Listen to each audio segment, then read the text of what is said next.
তাহলে 6 নম্বরে যেটা জান্নাতীদের বৈশিষ্ট্য ভেতর 6 নম্বরে, তারা দুনিয়াতে যখন থাকবে সদা সত্য কথা বলবে এবং সত্যের ওপর প্রতিষ্ঠিত থাকবে। আমার একটা সত্য কথা বলার কারণে যদি আমার চাকরিটাও চলে যায়, চাকরি চলে যায় যাক, তারপরও সত্যের ওপর প্রতিষ্ঠিত থাকতে হবে। এটাই হচ্ছে জান্নাতীদের বৈশিষ্ট্য। আমি যে সেক্টরে কাজ করি, আমি যে ডিপার্টমেন্টে কাজ করি, ওখানেও আমাকে সত্যের ওপর প্রতিষ্ঠিত থাকতে হবে। আর এই সত্য বলা এবং সত্যের ওপর প্রতিষ্ঠিত থাকা, এটা আল্লাহ এমনভাবে তাগিদ দিয়েছেন এবং আল্লাহ রাসূল এমনভাবে তাগিদ দিয়েছেন যা আমরা আলোচনা করলেই ইনশাআল্লাহ এর বিস্তারিত শুনতে পারবো, বুঝতে পারবো। আল্লাহ রাব্বুল আলামিন এই মুমিন বান্দাদেরকে, যাদেরকে জান্নাত দান করবেন, তাদেরকে উল্লেখ করে আল্লাহ রাব্বুল আলামিন বলছেন, ইয়া আইয়ুহাল্লাযীনা আমানুত্তাকুল্লাহ, হে বিশ্বাসীরা তোমরা আল্লাহকে ভয় করো, ওয়াকুনু মা'আস সাদিকিন, এবং সত্যবাদীদের সঙ্গী হয়ে যাও, সত্যবাদীদের সাথে তোমরা থাকো। মুমিনদেরকে আল্লাহ রাব্বুল আলামিন আরো তাগিদ দিচ্ছেন। মুমিন বলতে জান্নাতীদেরকে আল্লাহ রাব্বুল আলামিন তাগিদ দিচ্ছেন যে হে ঈমানদারেরা তোমরা ভয় করো, আল্লাহকে ভয় করো, আল্লাহ ভীতি অর্জন করো, আর তোমরা সত্যবাদীদের সাথী হয়ে যাও, সত্যবাদীদের সঙ্গে তোমরা থাকো, সত্যবাদীদের সাথী হয়ে যাও। এটা আল্লাহর নির্দেশ। তাহলে সত্যবাদিতা, এটা আমাদের দুনিয়াতে প্রমাণ করতে হবে। আর জান্নাতীদের বৈশিষ্ট্যের ভেতর তারাই যারা সত্য কথা বলে এবং সত্যের উপর প্রতিষ্ঠিত থাকে। আজকে শতকরা 99.5% লোক সত্যবাদী পাওয়া যায় না। এই 99.5-এর ভেতর আমিও রয়েছি। আবার বলবেন হুজুর আপনি কি একবারে সাচ্চা বান্দা নাকি? আমি সবচাইতে জঘন্য, আমি সবচাইতে পাপী, আমি সবচাইতে নালায়েক, আমি সবচাইতে মূর্খ একজন মানুষ, যা আমি আপনাদের খেদমত করছি। এর ভেতর আমিও রয়েছি, আমিও মিথ্যা কথা বলি। অতএব এই মিথ্যা থেকে আপনাকে আমাকে বের হয়ে আসতে হবে, আমাকেও বের হয়ে আসতে হবে। আর সত্যবাদীদের সঙ্গে থাকতে হবে। যে ব্যক্তি মিথ্যাবাদী, ওই ব্যক্তির সঙ্গে বন্ধুত্ব করাও যাবে না, ওই ব্যক্তির সঙ্গে চলাফেরাও করা যাবে না। সত্যবাদী যারা, সত্যের ওপরও প্রতিষ্ঠিত থাকে যারা, হতে পারে আমার এই সত্য কথার কারণে ফাঁসির মঞ্চেও যেতে হতে পারে, হয়তো আমাকে যেতে হবে, ফাঁসির মঞ্চের ওটাকে বরণ করতে হবে, হতে পারে আমার ওপর জেল জুলুম হতে পারে, এটাকে বরণ করতে হবে, হতে পারে আমি যে ডিপার্টমেন্টে আছি এই ডিপার্টমেন্টে আমার চাকরি নাও থাকতে পারে, চাকরি চলে যেতে পারে, তারপরেও মিথ্যার আশ্রয় নেওয়া যাবে না। সত্য কথা বলতে এবং সত্যের ওপর প্রতিষ্ঠিত থাকতে হবে। এজন্য আল্লাহ রাব্বুল আলামিন বলছেন তোমরা সত্যবাদীদের সাথী হয়ে যাও। আর যদি আমরা সত্যবাদীদের সাথী হতে পারি, তাহলে আল্লাহ রাব্বুল আলামিন আমাদেরকে যে জান্নাত আমাদের জন্য রেডি করে রেখেছেন, জান্নাতীদের যে বৈশিষ্ট্যগুলি রয়েছে তার ভেতর এই সত্য কথা বলা এবং সত্যের ওপর প্রতিষ্ঠিত থাকা। আল্লাহ রাব্বুল আলামিন পবিত্র কোরআনে সূরা বানী ইসরাঈলে জানিয়ে দিয়েছেন। আল্লাহ রাব্বুল আলামিন বানী ইসরাঈলে জানিয়ে দেন, বনী ইসরাঈল, সূরা ইসরাও বলা হয়, সূরাতুল বনী ইসরাঈল বলা হয়, কেউ আবার সূরা বানী ইসরাঈল বলে। যাই হোক, সূরার নাম একটাই, এখানে আমরা বিভিন্নভাবে উল্লেখ করে থাকি। আল্লাহ রাব্বুল আলামিন তার নবীকে বলছেন ওয়াকুর রব্বি আদখিলনি, হে আমার নবী আপনি বলুন। আল্লাহ তার নবীকে বলাচ্ছেন, তার মানে এটা একটা দোয়া। এখানে মুফাসসিরগণ এই আয়াতের ব্যাখ্যায় অনেক কথাইগুলো উল্লেখ করেছেন। কেউ বলেছেন এটা আল্লাহ রাব্বুল আলামিন তাকে দিয়ে দোয়া শিখিয়ে দিয়েছেন আমাদেরকে। আল্লাহ হুকুম করেছেন আল্লাহ রাব্বুল আলামিন তার নবীকে, তার নবী আবার তিনি আমাদের জানিয়ে দিচ্ছেন। তিনি বলছেন ওয়াকুর রব্বি আদখিলনি মুদখালা সিদকিন, হে আল্লাহ আপনি আমাকে যেখানে প্রবেশ করাবেন সত্য সহকারে আমাকে প্রবেশ করান। রব্বি আদখিলনি মুদখালা সিদকিন ওয়া আখরিজনি মুখরাজা সিদকিন, হে আল্লাহ, আপনি যখন আমাকে বের করবেন তখন সত্য সহকারে বের করুন। এখানে অনেক মুফাসসিরগণ বলেছেন, আল্লাহ রাব্বুল আলামিন যখন তাকে হিজরতের জন্য তাকে অর্ডার করলেন, যখন তিনি মদিনায় গেলেন তখন তিনি এটা বলেছিলেন যে আল্লাহ মদিনা শহরে আমাকে নিয়ে যাচ্ছেন, আপনি আমাকে সত্য সহকারে ওখানে আমাকে প্রবেশ করান। আবার মদিনা শহর থেকে যখন আমি আবার ফিরে আসব, সত্য সহকারে যেন আমি ফিরে আসতে পারি, অতএব বিজয় নিয়ে যেন আমি ফিরে আসতে পারি। অনেকেই অনেকভাবে উল্লেখ করেছেন, তবে এটা যে একটা দোয়া আল্লাহ রাব্বুল আলামিন আমাদেরকে শিখিয়ে দিয়েছেন, আমরাও যেন এটাকে একটা দোয়া হিসেবে গ্রহণ করতে পারি। এইভাবে যেন আমরা আল্লাহর কাছে বলতে পারি, আল্লাহ আপনি আমাকে যেখানে নিয়ে যাবেন সত্য সহকারে নিয়ে যাবেন, যেখান থেকে আমাকে বের করবেন সত্য সহকারে বের করবেন। আপনি যখন বাড়ি থেকে যখন কাজে যাচ্ছেন তখন বলবেন, আল্লাহ আমি এই কাজের জন্য বের হচ্ছি, অতএব আমি যেন সত্যের ওপর প্রতিষ্ঠিত থাকতে পারি। আবার যখন কাজ থেকে বাড়িতে যখন ফিরে আসবেন তখন আপনি এভাবে বলতে পারেন, আল্লাহ আমি যেন সত্য সহকারে আবার বাড়িতে ফিরতে পারি। ঠিক যেভাবে আল্লাহ রাব্বুল আলামিন তার নবীকে জানিয়ে দিয়েছিলেন, আল্লাহ রাসূল এভাবে দোয়া করেছিলেন, রব্বি আদখিলনি মুদখালা সিদকিন ওয়া আখরিজনি মুখরাজা সিদকিন ওয়াজআলনি মিন লাদুনকা সুলতানান নাসীরা। তাহলে আল্লাহ রাব্বুল আলামিন কোরআনেও জানিয়ে দিচ্ছেন যে সত্যের উপর প্রতিষ্ঠিত থাকতে হবে, সত্যকে গ্রহণ করতে হবে। আল্লাহ রাব্বুল আলামিন আমাদেরকে সত্য কথা বলার এবং সত্যের উপর প্রতিষ্ঠিত থাকার তৌফিক দান করুন, আল্লাহুম্মা আমিন। যদিও আমরা সারা দিনে অনেক মিথ্যা কথা বলি, কাজে অকাজে, কারণে অকারণে, প্রয়োজনে অপ্রয়োজনে অযথা আমরা মিথ্যা কথা বলি, অনেক সময় হাসানোর জন্য মিথ্যা কথা বলি। তবে একটা জিনিস এটাও, অতিরিক্ত কথা যদি কেউ বলে, যদি এক ব্যক্তি প্রয়োজন ছাড়া অতিরিক্ত কোনো কথা বলে, দেখবেন ওই ব্যক্তির কথা শুনলেই বোঝা যাবে এই ব্যক্তির কথার ভেতর অনেক মিথ্যা কথা রয়েছে। এজন্য ইসলামের একটি দিক রয়েছে, সেটা হচ্ছে অতিরিক্ত কোনো কথা বলা যাবে না। যেমন আল্লাহ রাসূল অতিরিক্ত কোনো কথা বলেননি, সাহাবারা অতিরিক্ত কোনো কথা বলেননি। আমরা যেমন অতিরঞ্জিত কথা বলি, আমরা গল্পে আড্ডায় আমরা মজে যাই, অনেক সময় অনেক গল্প করি, এই গল্পের ভেতর অতিরিক্ত কথা যখনই আমরা বলছি, আমাদের মুখ থেকে আমরা অতিরিক্ত কথা বলার সঙ্গে সঙ্গে অনেক মিথ্যা কথাও বলছি। হাসির ছলেও আমরা বলছি, আনন্দের ছলেও আমরা বলছি, আমরা মানুষকে হাসানোর জন্যও বলছি, আমরা আবার কি বলে আপনার টিটকারি করার জন্য আমরা বলছি। এই মিথ্যা থেকে অবশ্যই আপনাকে আমাকে বের হয়ে আসতে হবে। মিথ্যা একটা বড় পাপ, ইনশাআল্লাহ এই বিষয়ে আজকে আলোচনার শেষের দিকে শুনবেন। তাহলে মিথ্যার উপর সত্যের উপর প্রতিষ্ঠিত থাকতে হবে, সত্য কথা বলতে হবে।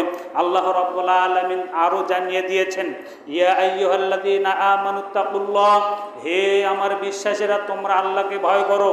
ওয়াকুলু, যখন তোমরা কথা বলবে, কওলান সাদীদা, তখন তোমরা সঠিক কথা বলবে, সত্য কথা বলবে।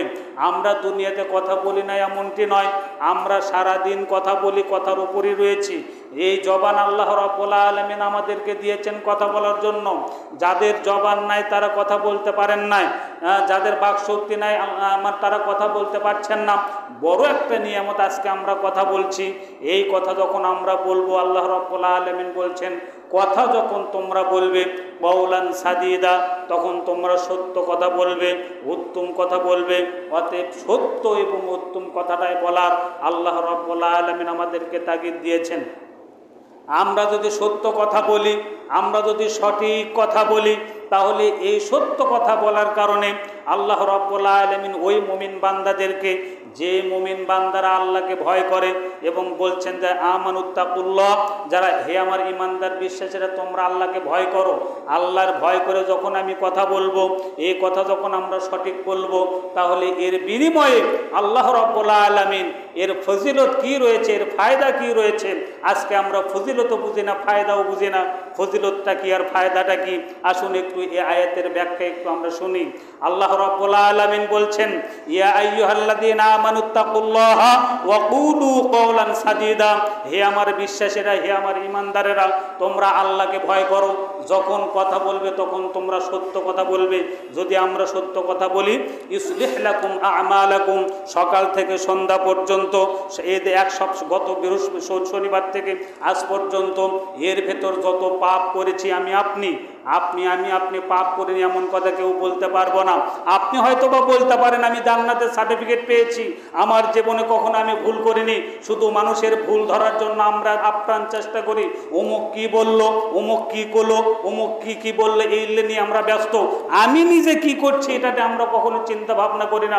আমার ভুল কতটুকু রয়েছে, আজকের দিনে আমি কতটুকু মিথ্যা কথা বললাম, আজকের দিনে আমি কতটুকু অন্যায় করলাম, আজকের দিনে আমি কতটুকু ভুল করলাম। এই চিন্তা যদি আমি একবার করি তাহলে অন্যের ভুল ধরার তো দূরের কথা, নিজের ভুলের জন্য আল্লাহর কাছে ক্ষমা চাইতে চাইতে চাইতে চাইতে আমি নিজেই নার্ভাস হয়ে যাব। একটাবার যদি আমি চিন্তা করি যে সকাল থেকে আমি সারাটা দিন এই পর্যন্ত কয়েকটা ভালো কাজ করলাম এবং কয়টা মন্দ কাজ করলাম, এর মন্দ কাজ যতগুলি করেছি আল্লাহ যদি আমাকে ক্ষমা না করেন তাহলে আমার এই অবস্থায় যদি আমার মৃত্যু হয় তাহলে আমার অবস্থা কি হবে। এটা যদি এই চিন্তা যদি একবার করি, আল্লাহর কাছে মানে ইস্তেগফার পাঠ করতে করতে ক্ষমা চাইতে চাইতে আপনার দিন শেষ হয়ে যাবে। আপনি অন্যের ভুল কখন ধরবেন? অতএব নিজে আগে সংশোধন হয়ে আমরা আমাদের নিজের ভুল থেকে আমরা বের হয়ে আসি। তাহলে যদি আমরা সত্য কথাটা বলি তাহলে ইসলিহ লাকুম আমালাকুম, তোমার যে আমল রয়েছে, আমালাকুম আল্লাহ রাব্বুল আলামিন তোমাদের যে আমল রয়েছে, যে আমল তোমরা করলে, যে আমল তোমরা করলে এই আমলের ভেতর যে ভুল নাই এমনটি নয়। এই আমলের ভেতর যদি কোনো ভুল থাকে তাহলে আল্লাহ রাব্বুল আলামিন বলছেন ইসলিহ লাকুম আমালাকুম, আমি তোমাদের আমলকে সংশোধন করে দেব। যে আমল তুমি দুনিয়াতে করলে এই আমলের ভেতর তোমার ভুল রয়েছে, আমলের ভেতর ভুল নাই একথা আমরা বলতে পারবো না। আমাদের আমলের ভেতরও ভুল হতে পারে, ইবাদতের ভেতরও আমরা ভুল করতে পারি, আমরা সঠিক ইবাদত অনেক সময় করতে পারি না। যদি ইবাদতের ভেতর ভুল হয়ে যায়, আল্লাহ রাব্বুল আলামিন কত দয়ালু, কত মেহেরবান। আল্লাহ রাব্বুল আলামিন বলছেন তোমরা যদি সঠিক কথা বলো, তোমরা যদি সত্য কথা বলো, ইসলিহ লাকুম আমালাকুম, আমি আল্লাহ রাব্বুল আলামিন তোমাদের আমলকে সংশোধন করে দেব। ওয়া ইয়াগফির লাকুম যুনুবাকুম, এবং তোমাদের যে পাপ তোমরা করেছো, তোমাদের যে পাপ রয়েছে, এই পাপ থেকে আমি আল্লাহ রাব্বুল আলামিন তোমাদেরকে ক্ষমা করে দেব। বলুন সুবহানাল্লাহ। জান্নাতে যাবেন, সত্য কথা বলবেন না। জান্নাতে যাবেন, মিথ্যার ওপর প্রতিষ্ঠিত থাকবেন। জান্নাতে যাবেন, সত্যের ওপর প্রতিষ্ঠিত থাকবেন না এমনটি নয়। জান্নাতে যেতে চাইলে জান্নাতীদের বৈশিষ্ট্য এটা হচ্ছে 6 নম্বরে বলা হয়েছে যে তারা সত্য কথা বলবে এবং সত্যের ওপর প্রতিষ্ঠিত থাকবে। সত্য কথা বলার কারণে, সঠিকের ওপর থাকার কারণে আল্লাহ রাব্বুল আলামিন আপনার আমলও সংশোধন করে দেবেন এবং আপনার যে পাপ ছিল সেই পাপটাও ক্ষমা করে দেবেন। সুবহানাল্লাহ। আমল যদি সংশোধন করে দেয়, আমার আমলের ভেতর যদি কোনো ভুল ত্রুটি আর না থাকে এবং আমার যে দুনিয়াতে চলতে ফিরতে যে পাপ রয়েছে এই পাপটা যদি আল্লাহ ক্ষমা করে দেন, তাহলে জান্নাতে যাওয়া আমার কি আর কোনো কিছু আমাকে জান্নাতে যেতে কি আর কোনো কিছু বাধা থাকবে? আর কোনো বাধা থাকবে না, কারণ আমার আমলটাও সংশোধন হয়ে গেল, আমার পাপটাও আল্লাহ রাব্বুল আলামিন ক্ষমা করে দিলেন, আমলটাও সংশোধন করে দিলেন, পাপটাও সংশোধন মানে মুক্ত করে দিলেন। তাহলে আমাকে জান্নাতে যাওয়ার আর কোনো বাধা থাকলো না। আল্লাহ রাব্বুল আলামিন চাচ্ছেন আমার বান্দারা তোমরা এইভাবে দুনিয়া থেকে আমার কাছে আসো, তাহলে আমি তোমাদেরকে জান্নাত দান করব। এবার আসুন হাদিস থেকে আমরা একটু আলোচনা করি।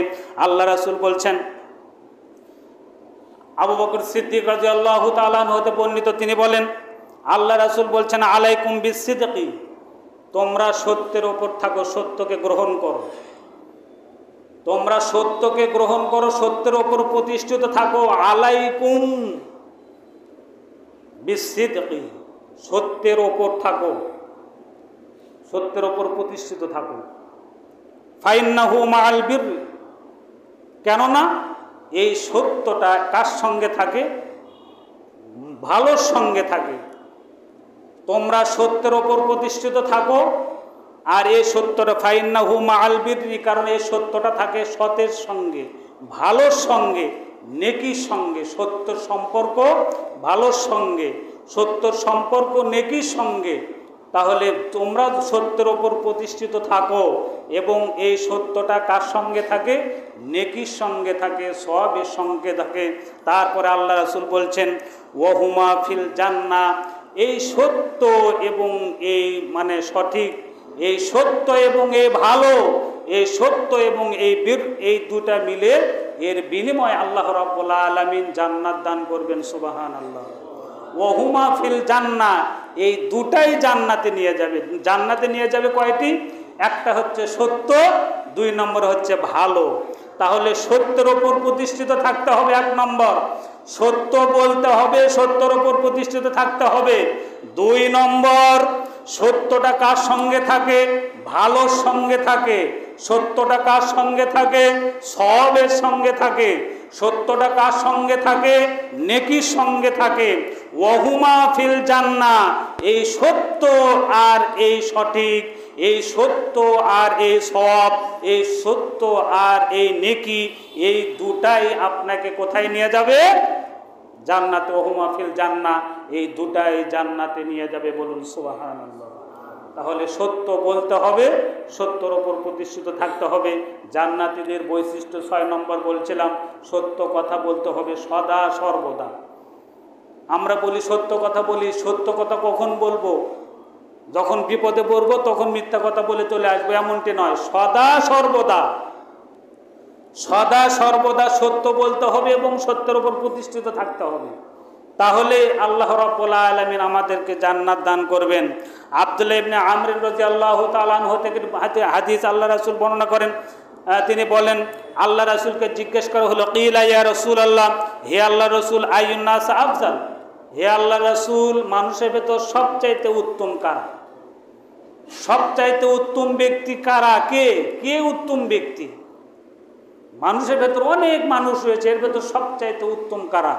আল্লাহ রাসূল বলেন, কুল্লু মাহমুমিল কলব, প্রত্যেক হিংসা বিদ্বেষ মুক্ত যে আত্মা, যে মানুষের ভেতর হিংসা নেই, যে মানুষের ভেতর বিদ্বেষ নেই, যে মানুষের ভেতর অহংকার নেই, এরকম হিংসা বিদ্বেষ অহংকার মুক্ত অন্তরের অধিকারী যে ব্যক্তি, সেই ব্যক্তি হচ্ছে সবচাইতে উত্তম। বলুন সুবহানাল্লাহ। 1 নম্বর। 2 নম্বর আল্লাহ রাসূল বলছেন, সদকুল লিসান, সত্য কথা বলার অধিকারী যেই ব্যক্তি, যেই ব্যক্তি সদা সর্বদা সত্য কথা বলে, যেই লিসান সদা সর্বদা সত্য কথা বলে, যেই মুখ, যে জিহ্বা, যে ঠোঁট সদা সর্বদা সত্য কথা বলে এবং সত্যের ওপর প্রতিষ্ঠিত থাকে, এই দুইটাই হচ্ছে যে ব্যক্তির ভেতর রয়েছে, তার মানে হিংসা বিদ্বেষ মুক্ত অন্তর যে ব্যক্তি এবং যে ব্যক্তি মিথ্যা কথা বলে না, সত্য কথা বলে, সত্যের ওপর প্রতিষ্ঠিত থাকে, এই দুই মানে এই দুটা যে ব্যক্তির ভেতর থাকবে, এই ব্যক্তিকে আল্লাহ রাসূল বলছেন এই ব্যক্তি সবচাইতে উত্তম। বলুন সুবহানাল্লাহ। তাহলে উত্তম যদি আমরা হতে চাই, তাহলে অন্তরটাকে পরিষ্কার করতে হবে আর সদা সর্বদা সত্য কথা বলতে হবে। আল্লাহ রাব্বুল আলামিন আমাদের সবাইকে সদা সর্বদা সত্য বলা এবং সত্যের ওপর প্রতিষ্ঠিত থাকার তৌফিক দান করুন। আল্লাহুম্মা আমিন।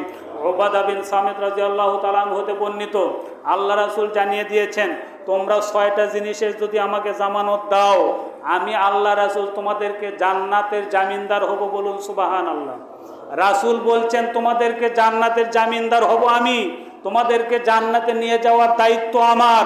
তোমরা যদি 6টা বিষয় আমাকে জামানত দাও, আমি তোমাদের জান্নাতের জামিনদার হব।